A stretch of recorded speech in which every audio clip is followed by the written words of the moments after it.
Boa noite. A polícia prendeu o homem que matou uma vigilante em um centro de saúde em Campinas no final de janeiro. O assassino, que confessou o crime, é tio da vítima. Em menos de um mês, a consciência pesou. Sérgio Luiz Carvalho, de 39 anos, confessou ter matado a sobrinha Raquel Nascimento, de 32 anos. A mulher trabalhava como vigilante em um centro de saúde no bairro São Domingos, em Campinas, quando o suspeito entrou no local e disparou 3 tiros contra a mulher. Raquel chegou a ser socorrida pelos médicos do posto, mas acabou morrendo no local. Desde então, Sérgio estava vivendo como andarilho na cidade de Guarulhos e, atormentado com o crime, resolveu se entregar. Em um telefonema a cobrar realizado por uma das suas irmãs, ela o convenceu a se entregar para a polícia. Oportunidade que ele fez isso no dia 14 à noite, se entregando para a polícia, onde os investigadores do SHPP, na data de ontem, mediante autorização judicial, fizemos o recambiamento dele e na data de hoje ele restou por confessar a autoria do crime, tecendo detalhes da motivação e como ele fez. Desde 2007, Sérgio estava preso na penitenciária de Hortolândia, acusado de matar o sogro a tiros. Ele deveria cumprir 14 anos de prisão. Durante todo esse período, a única pessoa da família que visitava Sérgio na cadeia era a sobrinha Raquel. Em agosto do ano passado, ele ganhou o direito de cumprir a pena em regime semiaberto. Foi então que ele teria se envolvido amorosamente com a própria sobrinha. Em janeiro deste ano, ele acabou realizando um teste rápido de HIV e o resultado deu positivo. Foi aí que ele atrelou a doença ao relacionamento com a sobrinha, porque, segundo ele, desde então não tinha tido nenhum outro envolvimento amoroso. Esse teria sido o motivo que ele alegou para os policiais aqui da Delegacia de Homicídios. Porém, o delegado ainda não está convencido dessa versão. O delegado também não descarta a hipótese de crime passional, já que Sérgio ainda não comprovou que realmente tem AIDS. A Polícia Civil não está convencida dessa motivação, cremos no crime passional, realmente acreditamos que eles pudessem ter algum tipo de relação, no entanto, isso será objeto de aprofundamento junto aos parentes para saber exatamente se ela manteve ou não algum relacionamento com ele. Por hora, os elementos que temos são suficientes. Representaremos pela decretação da preventiva dele, já que ele é perigoso, respondia a um crime de homicídio praticado em 2007 contra um parente também. Então, na visão da polícia, ele necessita ficar num sistema fechado, cumprindo a pena integralmente. Para a polícia, o crime foi premeditado. A investigação segue para localizar a arma usada no crime. Independente disso, Sérgio foi preso e encaminhado à penitenciária de Hortolândia novamente. Madrugada violenta em Santos. Bandidos explodiram uma agência bancária na Ponta da Praia e fugiram de barco. O valor levado não foi divulgado. Na porta do banco, o estrago era visível. A quantidade de vidro estilhaçado e os caixas destruídos denunciavam a violência da explosão. Um pé de cabra deixado para trás mostra que a ação durou poucos minutos. Eu vi, eram umas 4h05 mais ou menos, um começo de um tiro vindo do canal 7 para cá, e metralhadora, de repente parou. Aí daqui a pouco uma explosão. Aí daqui a pouco o banco explodindo. Aquele barulho de explosão mesmo. Aí abri a janela, aquela fumaça toda. Segundo informações, os criminosos encapuzados chegaram de barco ali naquele local. Atravessaram a rua correndo, fortemente armados com fuzis e coletes à prova de bala. Após explodirem 2 terminais de alto atendimento, correram novamente no lugar onde embarcaram e fugiram de barco em direção a Vicente de Carvalho. Um ficava do outro lado, que é ali do lado da travessia da balsa, e com a metralhadora e uma pistola. Só que o pessoal se aproximava de um lado e eles mandavam todo mundo se afastar e dava tiro para cima. Logo em seguida chegaram as polícias todas aí. Foi um momento de bastante medo, né? Foi de susto, porque nossa janela do meu quarto da minha filha dá pro lado de lá do banco, né? O segundo andar dá pra dar muito bem um estrondo, um susto. A área foi isolada e o GAT acionado. Segundo os policiais, nem todos os explosivos foram acionados na detonação. E dentro da agência sobraram alguns fragmentos. Um dos soldados do GAT colocou a roupa especial de proteção e fez a retirada do material explosivo. O julgamento dos acusados de atropelar um lutador de jiu-jitsu em Campinas terminou com a condenação da mulher envolvida no crime. Os detalhes com o repórter Felipe Pereira. Na decisão, o réu Fabrício da Silva foi considerado inocente pelo grupo de jurados que avaliou o processo. Já Adriane Inácio Pereira pegou 6 anos de prisão, mas em regime semiaberto por homicídio culposo. Os dois eram réus do caso da morte do lutador de jiu-jitsu Caio Ribeiro. Ele foi atropelado na Avenida Júlio Prestes, um pouquinho depois do Balão do Bela Vista, em 18 de novembro de 2011. E para repercutir essa decisão, nós estamos aqui na casa do Gilberto, pai do Caio, que vai conversar com a gente aqui agora no Jornal da VTV. Uma decisão que não agradou a família em nenhum momento. De jeito nenhum. Decepcionadíssimo com a justiça, decepcionado com a decisão da justiça. Agora, ô Gilberto, vai tentar se fazer alguma coisa com relação ao que pode ser feito a partir de agora, não é?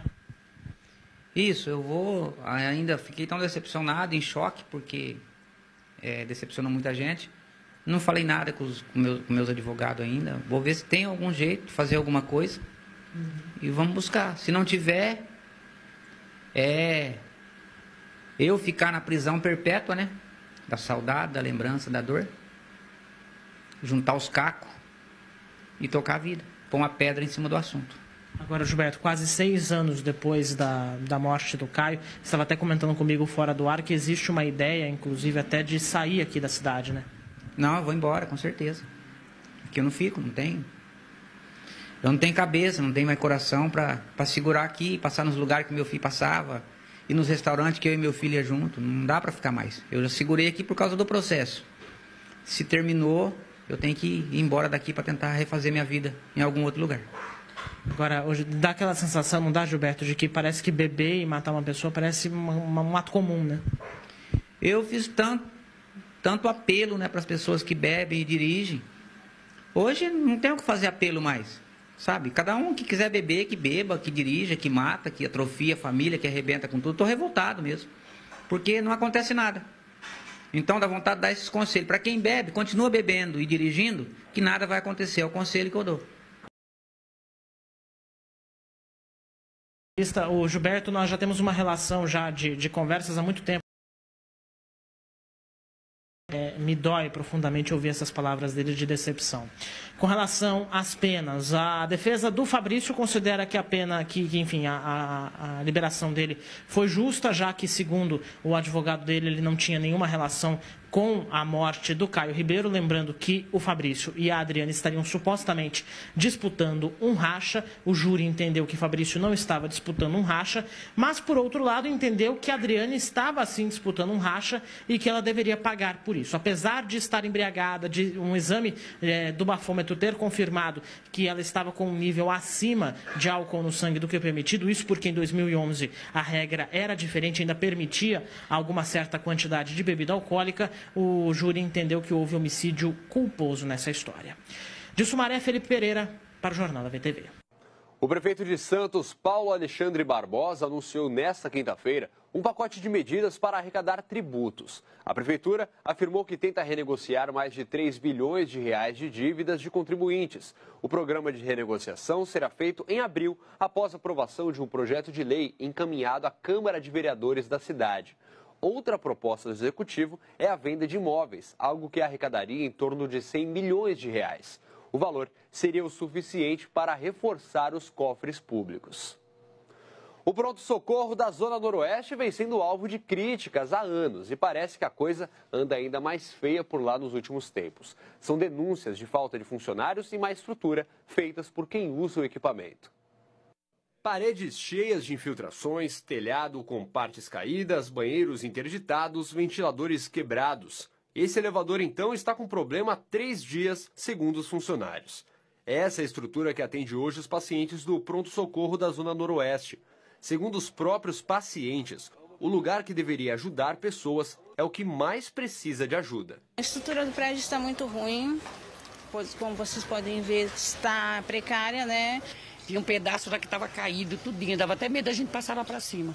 A unidade sofre também com falta de funcionários. No último sábado, o PS ficou fechado quase 1 hora e um cartaz foi colocado na porta avisando que não tinha gente para tocar o plantão. O Vitor já está quase 1 mês em tratamento no PS e explica que os funcionários que tem lá não dão conta de tanta gente. A enfermeira tá se dobrando em 2, 3 ali, porque é muita gente e tem pouco funcionário aí dentro. A Prefeitura de Santos informou que um termo de ajustamento de conduta da empresa Ultracargo pode melhorar a situação da saúde. Serão revertidos 24 milhões de reais para a reforma do PS da Zona Noroeste e outros 5 para a aquisição de equipamentos. A coordenadora do pronto-socorro explica que a infraestrutura do prédio é muito antiga, mas aos poucos estão sendo feitos reparos. Nós temos processos abertos e estamos trabalhando sempre, pensando já no futuro, pensando em sempre estar reorganizando e reestruturando aquilo que foi danificado. Sobre o quadro de funcionários reduzido, a demanda de outras unidades seria o problema que prejudica o atendimento. Se nós temos alguns hospitais de outros municípios fechados, o que acontece? A nossa demanda aumenta. Aumenta a nossa demanda, é necessário um aumento de funcionários. Hoje está sendo feito novamente a estrutura de chamamento de médicos, técnicos de enfermagem e enfermeiros para compor o quadro dos funcionários aqui do pronto-socorro. É um descaso completo aí, porque a situação aí não é boa não. Tá feio mesmo aqui o negócio. Tá feio para atender, vem de manhã, sai de tarde. Tá horrível, tá horrível. E ainda sobre saúde, em Valinhos, o problema é com o pagamento dos salários atrasados. Os funcionários da Santa Casa decretaram greve depois de uma tentativa de acordo frustrada. O grupo de funcionários da Santa Casa de Valinhos está revoltado por não receber mais uma vez os salários. Os vencimentos que deveriam ter sido pagos no dia 6 de fevereiro até agora não chegaram. A greve foi decretada com direito a um protesto na rodovia Francisco von Zuben, que liga Campinas a Valinhos. De forma alternada, as pistas eram fechadas para alertar a população sobre esse problema, que parece longe de uma solução. A reunião no Ministério Público do Trabalho não avançou em muita coisa com relação à pauta salarial. Isso porque a administração da Santa Casa disse que não pode fazer o pagamento se não tiver as verbas da Prefeitura. Já os representantes da administração, segundo o sindicato, não souberam dizer nada a respeito. Apenas em um ponto houve um acordo, com relação às demissões. Nos últimos meses, 120 funcionários foram desligados aqui da unidade. A partir de agora, a Santa Casa se comprometeu a não demitir mais ninguém. O diretor do Sim Saúde explica que mesmo com a greve decretada, ele foi expulso de uma das alas da Santa Casa. E isso porque trabalha há muitos anos aqui na unidade como técnico de segurança do trabalho. No momento que eu fui pedir a licença para falar com o funcionário, a supervisora, a coordenadora, não sei qual a posição dela naquele momento, mas a responsável pela UTI acabou me expulsando. Então não houve uma conversa como companheira de serviço. Mesmo com esse problema, cerca de metade dos trabalhadores aderiu à paralisação. O serviço de urgência e emergência segue normal e alguns atendimentos até são realizados. Vamos para o intervalo, mas daqui a pouco você confere mais notícias aqui no Jornal da VTV. Não saia daí, nós voltamos já.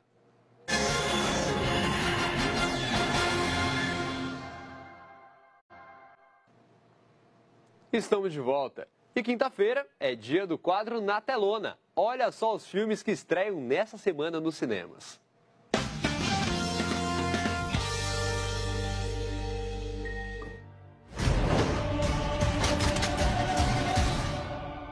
Mr. Wick, do enjoy your party. John Wick é forçado a deixar a esposa de uma promessa antiga e viaja para Roma para ajudar um velho amigo a internacional secreta de assassinos procurados em todo o mundo. O filme John Wick, Um Novo Dia para Matar, não é recomendado para menores de 16 anos. John Wick, you're not very good at retiring.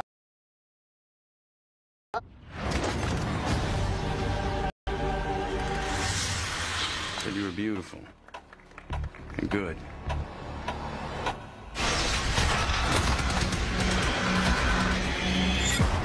O longa Aliados conta a história de 2 espiões que se apaixonam durante uma missão para eliminar um embaixador nazista em Casablanca, no Marrocos.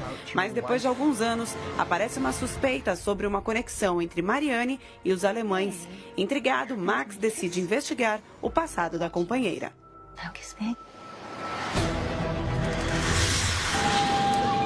You okay? I had another family, a mother, a brother. I can still see their faces. What happened? Quando tinha apenas 5 anos, o indiano se perdeu do irmão em uma estação de trem de Calcutá e enfrentou grandes desafios para sobreviver sozinho até ser adotado por uma família australiana. Incapaz de superar o que aconteceu, aos 25 anos, ele decide buscar uma forma de reencontrar a família biológica.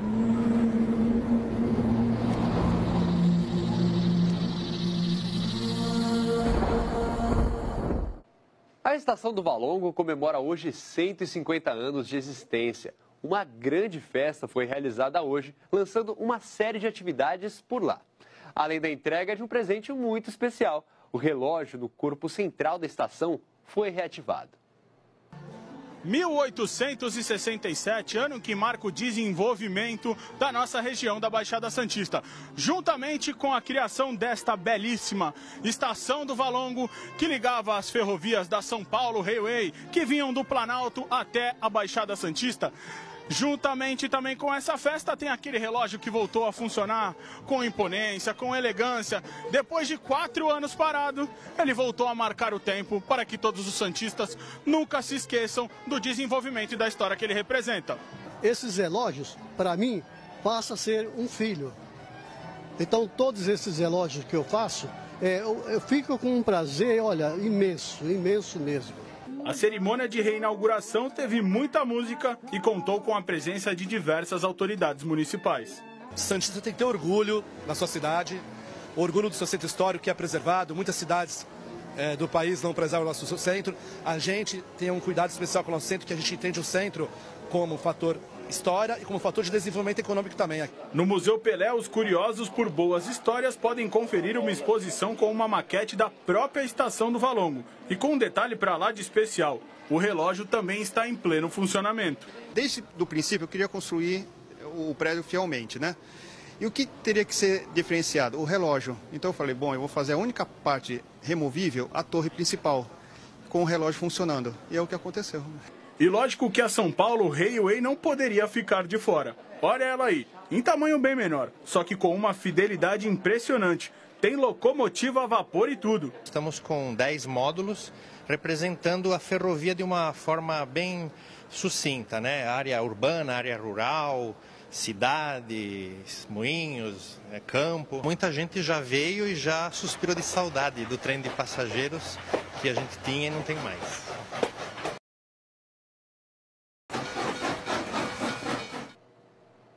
E assim nós terminamos o Jornal da VTV de hoje. Para rever as nossas matérias, acesse youtube.com/jornalismo-VTV-SBT.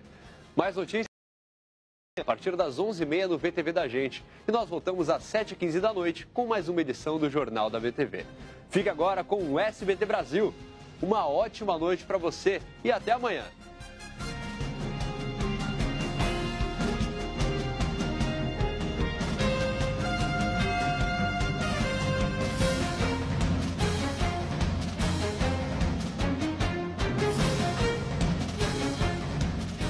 Você está na VTV, ZYB 890, transmitindo para 63 cidades no sistema digital HD.